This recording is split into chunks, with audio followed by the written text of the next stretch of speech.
नमस्कार, सत श्री अकाल, आदाब। मेरा नाम मनदीप पूनिया है और आप सुन रहे हैं पंजाबी रेडियो यूएसए। मैं एक बार फिर हाजिर हूं नए बुलेटिन के साथ और शुरुआत करते हैं आज की मुख्य खबरों से। आज इंडियन पार्लियामेंट का एक जॉइंट सेशन हुआ जिसको संबोधित आज इंडिया की प्रेसिडेंट द्रौपदी मुर्मू ने किया। उन्होंने विश्व की 5वीं बड़ी अर्थव्यवस्था बताते हुए तीसरी बड़ी अर्थव्यवस्था बनने के सपने की बात की। इसके अलावा उन्होंने नीट और यूजीसी के पेपर लीक के बारे में भी बात की। समाजवादी पार्टी के सांसद आर.के. सिंह ने इंडियन पार्लियामेंट में सेंगोल की जगह भारत के संविधान को रखने की बात कही है। बता दिया जाए कि सेंगोल पिछले साल जब नई संसद बनी तो नरेंद्र मोदी ने स्पीकर की कुर्सी के बगल में तमिलनाडु से मंगा कर रखा था। सेंगोल का अर्थ होता है राजदंड, यानी कि राजा की छड़ी। आर.के. सिंह ने कहा कि देश संविधान से चलता है, राजा की छड़ी से नहीं चलता। राजे रजवाड़े जा चुके हैं, इसलिए सेंगोल की जगह संविधान रखा जाना चाहिए। आज इंडियन पार्लियामेंट में आम आदमी पार्टी के सांसदों ने प्ले कार्ड लेकर अरविंद केजरीवाल की रिहाई की मांग की। उन्होंने प्रदर्शन किया। इस पर संजय सिंह ने कहा कि जब केजरीवाल को सुप्रीम कोर्ट से राहत मिलने वाली थी उसी दौरान दोबारा सीबीआई ने जाके उनको गिरफ्तार कर लिया। पाकिस्तान में बहुत ज्यादा गर्मी पड़ रही है और यह गर्मी जानलेवा साबित हो रही है। पिछले 6 दिनों में पाकिस्तान में 500 से ज्यादा लोगों की मौत हो चुकी है। ये ज्यादातर मामले दक्षिणी पाकिस्तान के हैं। पाकिस्तान में गर्मी को लेकर हाई अलर्ट जारी कर दिया गया है। बीजेपी के बड़े नेता लाल कृष्ण आडवाणी को एम्स में भर्ती करवाया गया है। बता दें कि उनकी उम्र 96 वर्ष है और उनका इलाज यूरोलॉजी डिपार्टमेंट में चल रहा है। डॉक्टरों के अनुसार अभी वह खतरे से बाहर हैं, लेकिन अभी वह अस्पताल में ही रहेंगे। बिहार में सियासी घमासान एक बार फिर से छिड़ गया है। वहां के बीजेपी के बड़े नेता अश्विनी चौबे ने बयान देते हुए कहा कि बिहार की विधानसभा चुनाव बीजेपी को अकेले लड़ने चाहिए। उन्होंने सीएम पद के उम्मीदवार को लेकर कहा कि केंद्रीय नेतृत्व तय करे कि कौन सीएम होगा। उनके इस बयान के तुरंत बाद ही नीतीश खेमे में बड़ी असहजता देखी गई। नीतीश कुमार के जो सांसद हैं वो नरेंद्र मोदी से भी मिले, हालांकि नरेंद्र मोदी ने उनके इस बयान पर कोई भी प्रतिक्रिया नहीं दी है। इंडियन पार्लियामेंट के अपने टीवी चैनल संसद टीवी पर लगातार सवाल खड़े हो रहे हैं। बता दें कि 51 मिनट के राष्ट्रपति के भाषण के दौरान प्रधानमंत्री नरेंद्र मोदी को 73 बार दिखाया गया, जबकि नेता प्रतिपक्ष राहुल गांधी को सिर्फ 6 बार दिखाया गया। इसको लेकर सोशल मीडिया पर खूब विवाद हो रहा है और प्रधानमंत्री नरेंद्र मोदी को कैमराजीवी कहा जा रहा है और ये भी कहा जा रहा है कि जो सरकारी तंत्र है, यानी कि जो सरकारी टीवी चैनल है, उसको भी अपने प्रचार में लगा रखा है। लेखिका अरुंधति राय को पेन पिंटर पुरस्कार मिला है और ये पुरस्कार उनको तब मिला है जब हुकूमत ने उनके खिलाफ यूएपीए के तहत कार्रवाई करने की मंजूरी दे दी है। बता दें कि अरुंधति राय बहुत बड़ी लेखिका हैं, उनको इससे पहले बुकर प्राइज भी मिल चुका है। अमेरिका की फॉरेन मिनिस्ट्री ने इंटरनेशनल रिलीजियस फ्रीडम 2023 नाम से एक रिपोर्ट जारी की जिसमें भारत की धार्मिक स्वतंत्रता को लेकर आलोचना की गई है। उसमें कहा गया है कि जो कम संख्या के लोग हैं उनके धर्म का निरादर भारत में लगातार किया गया। उन्होंने जो अल्पसंख्यक समुदाय के धार्मिक स्थल हैं उनके ऊपर बुलडोजर चढ़ाने की गतिविधियों के बारे में भी कहा है और जो रूलिंग क्लास के जो नेता हैं उनके विवादित भाषणों के बारे में भी बात की गई है। पहली ही बारिश में अयोध्या डूब गया है और राम मंदिर में भी पानी रिस रहा है। इसको लेकर सोशल मीडिया पर इंडिया में लगातार विवाद हो रहा है और सोशल मीडिया पर लोग अयोध्या के विकास मॉडल को लेकर लगातार लिख रहे हैं और कह रहे हैं कि इसलिए ही बीजेपी को अयोध्या वासियों ने हराया है। ये थी आज की मुख्य खबरें। अब करते हैं इन खबरों का विश्लेषण और शुरुआत करते हैं पहली खबर से जो इंडिया के पार्लियामेंट से आई, क्योंकि इंडिया का जो आज जॉइंट पार्लियामेंट सेशन था जिसमें राज्यसभा सांसद और लोकसभा सांसद सारे इकट्ठा बैठे थे, दोनों हाउस इकट्ठा बैठे और उनको संबोधित किया राष्ट्रपति द्रौपदी मुर्मू ने। उनका भाषण 51 मिनट का था और उनके भाषण के कुछ अंश मैं आपको बता देता हूँ। उन्होंने अपने भाषण में पहले तो सरकार की तारीफें ही की। उन्होंने कहा कि देखो 5वीं बड़ी अर्थव्यवस्था बना दी है भारत को और उसके अलावा और भी कई सारी तारीफें की। उस हल्का सा क्रिटिसिज्म किया नीट यूजीसी को लेकर। उन्होंने कहा कि जो हमारी सरकार है वो यूजीसी वो युवाओं के रोजगार को लेकर बहुत गंभीर है और ये यूजीसी पेपर लीक जैसी घटनाएं नहीं होनी चाहिए। इसके अलावा तो उन्होंने इमरजेंसी का भी जिक्र किया और इसको लेकर कांग्रेस असहज दिखी और उन्होंने बताया कि जो इमरजेंसी है वो 25 जून 1975 को इंदिरा गांधी ने लगाई थी, उसको डेमोक्रेसी पर कलंक बताया। तो ये मोटे मोटे हाइलाइट्स थे उनके इस भाषण के तुरंत बाद ही विवाद हो गए। तो जो विवाद हुए उनके बारे में बता देता हूँ। कांग्रेस ने आज सुबह ही, कांग्रेस के जो नेता हैं केसी वेणुगोपाल राव, उन्होंने जो कल इंडियन पार्लियामेंट में इमरजेंसी को लेकर बात हुई थी और इंदिरा गांधी की आलोचना हुई थी, इमरजेंसी की आलोचना हुई थी, उसको लेकर एक ओम बिरला के खिलाफ एक पत्र भी लिखा। उस पत्र में, उस लेटर में उन्होंने कहा कि ये सब नहीं होना चाहिए था, हमें आगे देखना चाहिए और इस पद पर बैठकर आप राजनीति कर रहे हैं, जो बीजेपी कहना चाह रही है वो सब आप कह रहे हैं। तो ये ओम बिरला के खिलाफ केसी वेणुगोपाल ने पत्र लिखा। राष्ट्रपति भाषण के बाद भी बहुत सारी बातें आई, जिसमें जो अखिलेश यादव हैं, समाजवादी पार्टी के जो नेता हैं, वो आजकल बहुत ज़्यादा तंज में बात करते हैं। उनका जो पॉलिटिकल स्टाइल है वो बहुत शानदार हो गया है। उन्होंने जो 5वीं बड़ी अर्थव्यवस्था और तीसरी बड़ी अर्थव्यवस्था का सपना है उसको लेकर बहुत सीरियस सवाल पूछे। उन्होंने कहा कि इस सारी बड़ी अर्थव्यवस्था बनाने की जो बात है, इस सारे में जो किसान है वो कहाँ पर है, मजदूर कहाँ पर है, युवाओं के लिए रोजगार कहाँ पर, इतने सारे रोजगार बेरोजगार क्यों हैं, इतने सारे युवा बेरोजगार क्यों हैं, ये सब सीरियस सवाल अखिलेश यादव ने पूछे। इसके अलावा अखिलेश यादव ने कहा कि सिर्फ कुछ लोगों की तरक्की को पूरे देश की तरक्की नहीं बताया जा सकता और आप सेलिब्रेट करिए 5वीं बड़ी अर्थव्यवस्था आप बन गए हैं, लेकिन पूरे मुल्क की तरक्की होनी चाहिए थी, ये अखिलेश यादव ने बात कही। इसके अलावा समाजवादी पार्टी के एक सांसद आर.के. सिंह भी चर्चा में रहे। आर.के. सिंह ने क्या कहा? आर.के. सिंह ने कहा कि जो स्पीकर के पास जो सेंगोल लगा हुआ है उसको हटाकर यहाँ पर भारत के संविधान को लगाया जाना चाहिए। उन्होंने कहा कि मैं अम्बेडकरवादी हूँ और देश अब संविधान से चलता है, राजा रजवाड़ों से नहीं चलता। राजे रजवाड़ों का दौर बड़े स्ट्रगल के बाद छिन गया है और अब उनकी जो चिन्ह है उनको एस्टेब्लिश करने की कोई जरूरत नहीं है। उन्होंने कहा कि जो सेंगोल है वो तमिल भाषा का शब्द है जिसका अर्थ होता है राजदंड, यानी कि राजा की छड़ी। तो अब देश में राजतंत्र तो है नहीं, तो इसलिए इसकी जगह पे भारत का संविधान लगाया जाना चाहिए। और इसको लेकर जब विवाद बना, जैसे जो यूपी के मिनिस्टर हैं, चीफ मिनिस्टर हैं योगी आदित्यनाथ, उन्होंने कहा कि जो समाजवादी पार्टी है वो भारतीय संस्कृति के चिन्हों का ऐसे ही अपमान करती रहती है। वैसे तो ये भारतीय संस्कृति का चिन्ह नहीं है सेंगोल, ये राजतंत्र का चिन्ह है, पर खैर उन्होंने बयान दिया। उसके बाद अखिलेश यादव ने बड़े तंज में एक बात और कही। अखिलेश यादव कोई भी काम आजकल बिना स्टायर के नहीं कर रहे, उन्होंने फिर स्टायर किया। उन्होंने कहा कि ये तो नरेंद्र मोदी के ने जो किया उसके ऊपर कह रहे थे। नरेंद्र मोदी ने पिछली बार तो सेंगोल को ऐसे माथे पे लगाया था साल 2023 में, अब की बार वो तिबारा चुनकर आए तो उन्होंने संविधान को माथे पे लगाया। तो हमारे सांसद को भी लगा कि शायद अब सेंगोल का कोई काम नहीं रह गया वहां पर, इसलिए उन्होंने संविधान को वहां लगाने की बात कही। तो आप समझ रहे हैं कि उन्होंने कितना सटल पॉलिटिकल स्टायर, कितना हास्यबोध उनका कितना स्ट्रोंग हो गया है। तो उन्होंने वो सारी बात जो आर.के. सिंह के ऊपर पड़ रही थी नरेंद्र मोदी के ऊपर थोप दी। उन्होंने कहा कि खुद नरेंद्र मोदी संविधान को माथे पे लगा रहे हैं। संविधान की बात हो रही है तो संविधान को लेकर एक और घटना हुई आज। जब शशि थरूर शपथ ले रहे थे, सांसद शशि थरूर, तो जब उन्होंने जय संविधान कहा तो उसके ऊपर ओम बिरला ने आपत्ति की। ओम बिरला ने जब आपत्ति की तो हरियाणा से, रोहतक से सांसद हैं दीपेंद्र हुड्डा, उन्होंने कहा कि ये तो गलत आपत्ति है, जय संविधान में क्या दिक्कत है। उसको लेकर ओम बिरला भड़क गए। उन्होंने कहा कि अब तुम बताओगे कि क्या आपत्ति है, बैठ जाओ। तो एकदम उन्होंने स्कूल का जो मास्टर होता है वैसा व्यवहार किया दीपेंद्र हुड्डा के खिलाफ, जबकि ये बहुत गलत है, उनको सीखना चाहिए। दीपेंद्र हुड्डा पिछले लगातार 5 बार के सांसद हैं और उनके साथ अच्छे से सम्मानजनक तरीके से व्यवहार किया जा सकता था, लेकिन ऐसा नहीं हुआ।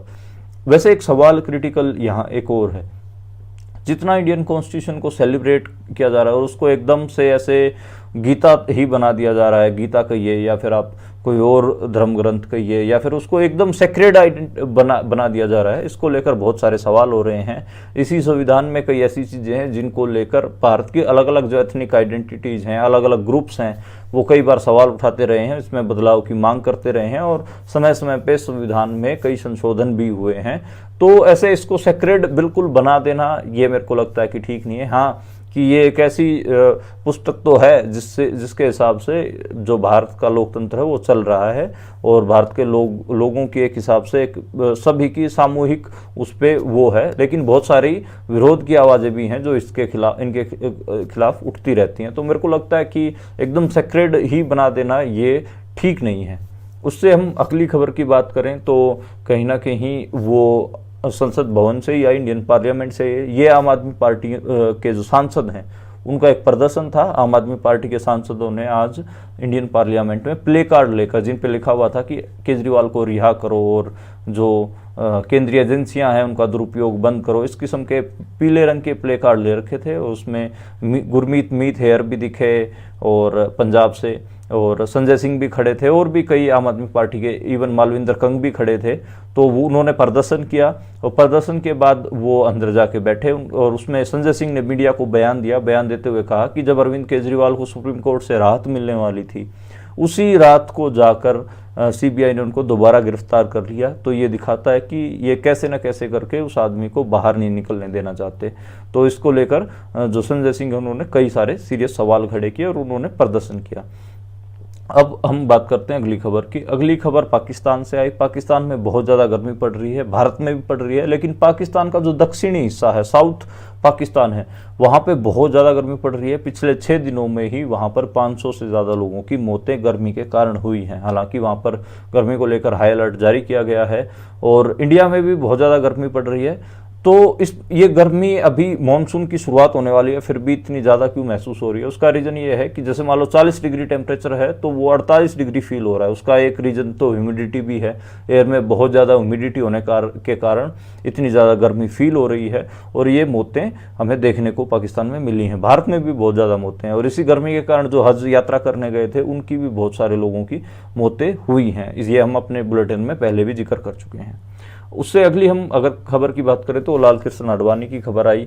आज उनको एम्स में भर्ती करवाया गया है, यूरोलॉजी डिपार्टमेंट में उनका ट्रीटमेंट चल रहा है। हमें पता है कि उनकी जो उम्र है वो काफ़ी हो गई है, 96 साल के हैं वो। बीजेपी के बड़े नेता हैं, राम मंदिर आंदोलन और तमाम इस किस्म की जो राम रथ यात्रा, ये सब उन्होंने निकाले थे और इंडिया के डिप्टी प्राइम मिनिस्टर रहे हैं। लेकिन नरेंद्र मोदी ने साल 2014 से उनको खुड्डे लाइन लगा दिया था और उनको मार्गदर्शक मंडल का सदस्य बना दिया था। तो अब मार्गदर्शक मंडल में है और 96 साल के हो गए। अब उनको इस साल भारत रत्न का अवार्ड भी दिया गया। खासे क्रिटिसिज्म हुआ कि उनको भारत रत्न का अवार्ड क्यों दिया गया, जबकि उस आदमी ने तो जो कम गिनती के समुदाय के लोग हैं उनके धार्मिक स्थल को गिराने के लिए भीड़ को उकसाया था। यानी कि बाबरी मस्जिद को गिराने के लिए लाल कृष्ण आडवाणी का नाम आता है कि वो उस दिन वहीं पर थे और उन्होंने भीड़ को उकसाया था। इस वजह से ही भीड़ ने बाबरी मस्जिद को गिराया था। तो फिर भी उनको भारत रत्न दिया गया, जबकि भारत एक सेकुलर मुल्क होने का अपने आप को दावा करता है। उनकी जो छवि है लाल कृष्ण आडवाणी की, वो हमेशा हिंदू नेता की ही रही है। उससे अगर हम अगली खबर की बात करें तो वो है बिहार में दोबारा से सियासी उथल पुथल हो रही है। बिहार एक ऐसा सूबा है, उत्तर प्रदेश एक ऐसा सूबा है जो भारत की राजनीति में बहुत ज़्यादा चर्चा में रहते हैं, क्योंकि दोनों बड़े सूबे हैं। और बिहार अब ज़्यादा चर्चा में इसलिए रह रहा है क्योंकि एक हिसाब से सीढ़ियों के ऊपर सरकार खड़ी है बीजेपी की, उनमें एक सीढ़ी जेडीयू की है, नीतीश कुमार की है जो बिहार के मुख्यमंत्री, और दूसरी चंद्रबाबू नायडू की है, टीडीपी की है। तो जो अश्विनी चौबे हैं बिहार बीजेपी के जो बड़े नेता माने जाते हैं, उन्होंने कहा है कि अकेले बीजेपी को चुनाव लड़ना चाहिए विधानसभा का। हम सबको पता है कि अगले साल वहाँ पर बिहार में विधानसभा चुनाव होने जा रहा है। इसी को लेकर उनका ये बयान आया है और उन्होंने कहा कि मुख्यमंत्री पद की जो एक हिसाब से जो फेस होगा वो भी जो केंद्रीय नेतृत्व है वो तय करेगा। इसके तुरंत बाद ही जेडीयू के जो सांसद हैं, नीतीश कुमार की पार्टी के जो सांसद हैं, ललन सिंह के नेतृत्व में नरेंद्र मोदी से मिले। नरेंद्र मोदी ने हालांकि उनके इस बयान पर, अश्विनी चौबे के बयान पर कोई प्रतिक्रिया तो नहीं दी है। मेरे को लगा है कि शायद उनसे इसलिए मिले थे, उनको ये बताने के लिए मिले होंगे कि ऐसा कुछ नहीं होने जा रहा है, ये जो हमारा नेता ही ऐसा ही बयान दे रहा है। लेकिन नीतीश कुमार सतर्क हो गए हैं और नीतीश कुमार ने इंडिया अलायंस वालों से संपर्क करना शुरू कर दिया है। अगर बीजेपी किसी भी तरीके से उनकी सरकार गिराने की कोशिश करती है तो मुझे लगता है कि उनके पास एक ऑप्शन है और वो ऑप्शन है आरजेडी। आरजेडी के विधायक भी ये दावा कर रहे हैं कि नीतीश कुमार पलटी मार सकते हैं, क्योंकि उन्होंने उनके विधायकों से संपर्क किया, आरजेडी के लोगों से संपर्क किया, इसलिए मीडिया में बात निकल कर आ रही है। और इसको हम बिहार में दोबारा से ये कह सकते हैं कि जो सियासी तूफान है वो चल रहा है। तो बिहार में आप ये मान के चलिए कि कब बीजेपी बाहर हो जाए और कब नीतीश कुमार अपना साथ खींच ले एनडीए से, ये कहा नहीं जा सकता। हालांकि एक कन्फ्लिक्ट अगर चंद्रबाबू नायडू के साथ भी बनेगी तभी सरकार गिर पाएगी, उससे पहले सरकार नहीं गिरने वाली है। उससे हम अगली खबर की बात करें तो वो खबर आई लेखिका अरुंधति रॉय के बारे में। लेखिका अरुंधति रॉय इंडिया की बहुत बड़ी राइटर हैं और उन्होंने बहुत सारी किताबें लिखी हैं, गॉड ऑफ स्मॉल थिंग्स, और उनको बुकर प्राइज़ भी मिला है। मिनिस्ट्री ऑफ अटमोस्ट हैप्पीनेस है, और उसके आज़ादी नाम से एक किताब है उनकी। तो उनको पेन पिंटर प्राइज़ इस बार मिला है, और ये जो पेन पिंटर प्राइज़ है ये खासा हम कहें तो प्रेस्टिजियस अवार्ड है, और ये ऐसे समय में उनको मिला है जब भारतीय हुकूमत ने उनके खिलाफ यूएपीए के तहत देशद्रोह के मुकदमे में कार्रवाई करने की मंजूरी दी है। जो दिल्ली के राज्यपाल हैं वीके सक्सेना, उन्होंने ये मंजूरी दी थी, और अभी सिर्फ 2-3 हफ्ते ही बीते होंगे और इसी दौरान उनको ये पेन पिंटर प्राइज़ दिया गया है। अरुंधति राय ऐसी लेखिका हैं जो कश्मीरियों के साथ भी खड़ी रही हैं। हम सबको पता है कि जो कश्मीर का जब मूवमेंट चला तो उनके साथ खड़ी हुई थी, पंजाब के साथ खड़ी रही हैं। इसके अलावा जो आदिवासी संघर्ष कर रहे हैं जल जंगल ज़मीन की लड़ाई के लिए, उनके साथ भी खड़ी रही हैं। और बहुत सारे पॉलिटिकल एसेज आपको अरुंधति राय के मिलेंगे। मैं तो ये मानता हूँ कि अगर आपको लेखकों में सबसे शार्प पॉलिटिकल समझ किसी लेखक की मेरे को लगती है तो वो मेरे को अरुंधति राय की लगती है, और अरुंधति राय के पॉलिटिकल एसेज को आपको ज़रूर पढ़ना चाहिए। इसके अलावा अरुंधति राय कहीं ना कहीं इंडियन स्टेट के निशाने पे पहले भी रही है। ये मामला साल 2011 का है जब कांग्रेस सरकार थी, यानी कि कांग्रेस ने भी उनको नहीं बख्शा और अब बीजेपी भी उनको निशाना बना रही है। लेकिन इस सारे के बीच खुशखबरी ये है कि इंटरनेशनली लोग उनके काम को एक्नॉलेज कर रहे हैं। बुकर के बाद अब पेन पिंटर प्राइज़ उनको मिला है, जो कि काफ़ी प्रेस्टिजियस है। मेरे को लगता है कि जिन्होंने फैसला, जिस कमेटी ने फैसला लिया हो, बधाई की पात्र है। और शुक्रिया, अरुंधति राय ने इतने अच्छे पॉलिटिकल ऐसे दिए हैं, इंडिया के लोगों की पॉलिटिकल समझ को थोड़ा ऊपर उठाने की कोशिश की है, उसके लिए उनका हम सभी को शुक्रिया भी कहना चाहिए। उससे जो अगली खबर आई वो आई जो अमेरिका की फॉरेन मिनिस्ट्री है उसकी एक रिपोर्ट, रिलीजियस फ्रीडम जो धार्मिक स्वतंत्रता रिपोर्ट 2023 वो है, उसको लेकर खासे विवाद हो रहे हैं, क्योंकि उसमें इंडिया की आलोचना की गई है और इंडिया में लोग उस पर अलग तरीके से रिएक्ट कर रहे हैं। बेशक से अलग तरीके से रिएक्ट करते रहें, उस रिपोर्ट ने मेरे हिसाब से बहुत सही लिखा है, क्योंकि उसमें लिखा गया है कि जो कम संख्या के लोग हैं, धार्मिक अल्पसंख्यक जो समुदाय हैं, उनके पूजा स्थलों पर यानी कि उनकी मस्जिदों पर हमले हुए हैं। हम सबको पता है कि जब ये आरएसएस वाले रामनवमी का जुलूस निकालते हैं तो ये मुस्लिम बहुल इलाकों से वो जुलूस निकालते हैं, मस्जिदों पर ये भगवा झंडा लहरा देते हैं, और बहुत सारे जो मस्जिदें थी उनको तोड़ने की कोशिश हुई है। क्रिश्चियनों की बहुत सारे चर्च, इवन अम्बाला में भी तोड़ा गया, वो हम सबको पता है कि चर्चों को तोड़ने की बहुत ज़्यादा कोशिशें हुई हैं। और जो बीजेपी के नेता आए दिन बयान देते रहते हैं कम गिनती के लोगों के खिलाफ, वो भी इसमें है। इवन जो एक हिसाब से हम कहें तो इस रिपोर्ट में जो भारत की पुलिस है, जो धार्मिक अल्पसंख्यकों के साथ जो बर्ताव करती है, यानी कि कम जो रिलीजियस माइनॉरिटीज़ हैं इंडिया में, चाहे मुसलमान हो, सिख हों, ईसाई हों, उनके साथ जो बर्ताव करते हैं उसको लेकर भी इंडिया का क्रिटिसिज्म किया गया है। और कहा गया है कि जो इंडिया की जो पुलिस है वो रिलीजियस माइनॉरिटीज़ के साथ अच्छे से बिहेव नहीं करती है, उनको सेकंड ग्रेड सिटीजन की तरह उनके साथ बर्ताव करती है। ये सब इस रिपोर्ट में है, और इस रिपोर्ट की चर्चा इसलिए हो रही है क्योंकि एंटनी ब्लिंकन ने इसको रिलीज़ किया है, जो अमेरिका के विदेश मंत्री हैं और जो अमेरिकी राजदूत हैं इंडिया में, उन्होंने भी इस रिपोर्ट को प्रमोट किया है और इसको लेकर कई सारे बयान इंडियन मीडिया में दिए हैं। इसलिए इंडियन मीडिया में खासी इसको लेकर चर्चा हो रही है, और इंडिया की कहीं ना कहीं एक सेकुलर मुल्क होने की जो छवि है उसको इससे ठेस पहुंची है।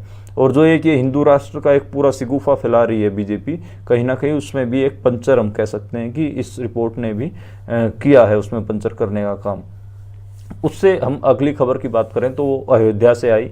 अयोध्या हम सबको पता है कि पिछले एक साल से लगातार चर्चा में है। इस साल 22 जनवरी को राम मंदिर के उद्घाटन हुआ था, और उसकी प्राण प्रतिष्ठा बोलते हैं, बेसिकली उद्घाटन तो नहीं कहेंगे, प्राण प्रतिष्ठा हुई थी। और उसमें राम मंदिर में राम की मूर्तियां रखी गई थी, नरेंद्र मोदी मौजूद थे, नरेंद्र मोदी ही मुख्य जजमान के तौर पर थे। और उसी राम मंदिर में जब पहली बारिश हुई तो उसमें पानी रिसने लगा, यानी कि जो हम हरियाणा में बोलते हैं टपका, यानी कि उसमें से टपके गिरने लगे, जो बारिश का पानी रिस रिस के अंदर आने लगा, जिसको लेकर वहाँ के पुजारी ने कहा कि अभी कोई भी जो श्रद्धालु हैं वो दर्शन करने के लिए ना आए, क्योंकि पानी अंदर भरा हुआ है। और खाली राम मंदिर में ही पानी नहीं भरा पहली बारिश का असर हमें अयोध्या की सड़कों और नालियों में भी देखने को मिला।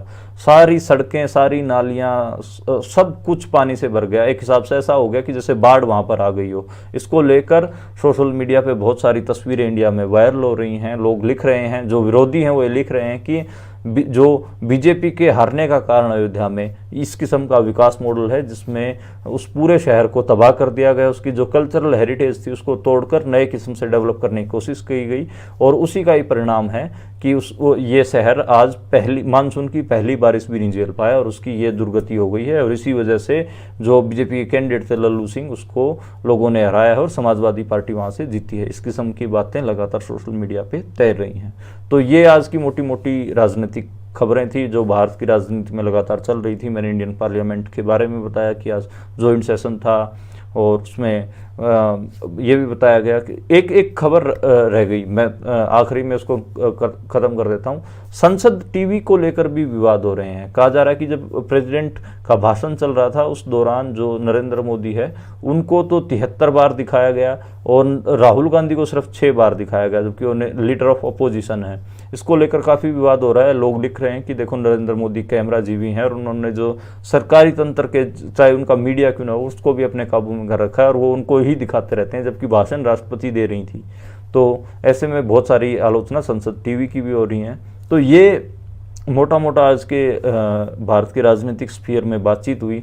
उसमें इंडियन पार्लियामेंट एक था, उसके अलावा अमेरिका की जो रिपोर्ट आई वो दूसरा था, और बिहार में जो सियासी तूफान खड़ा हुआ उसको लेकर भी काफ़ी बात हुई। अरविंद केजरीवाल का मामला भी लगातार चल ही रहा है। तो ये मोटा मोटा आज का विश्लेषण थे, मुख्य खबरें और उनका विश्लेषण था। कल दोबारा हम मिलेंगे नई खबरों के साथ, नए विश्लेषण के साथ। आप देखते और सुनते रहिए पंजाबी रेडियो यूएसए।